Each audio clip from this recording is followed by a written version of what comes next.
Hey, good afternoon, compañeros, compañeras. I'm Pablo. I'm from Argentina, from an organization called Patria Grande. I'll try to speak in English. And I'm going to warn you my experience, and I'll try to address the question you guys gave us.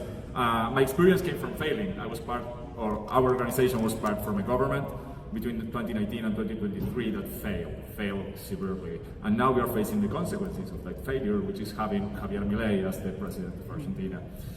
You know what I'm talking about here. So I think the coalition didn't work because mainly we couldn't find, or we didn't have at the beginning, a governmental plan that was effective enough, and that's partially what we're going to address in the second question, but I'm anticipating something, or some of the things I'm going to say later.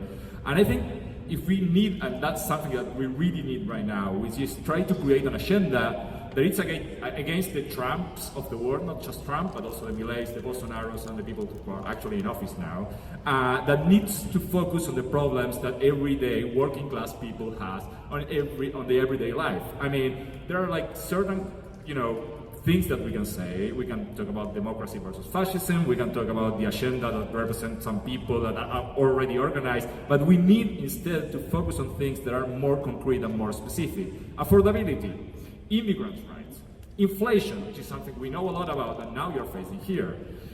We need to go through those things because those are the things that will allow us to build coalitions that represent people, that has something to do with the everyday people of life. I'm going to cut it out here and I'm going to speak later on the second question. Compañeros, compañeras, hasta la victoria siempre.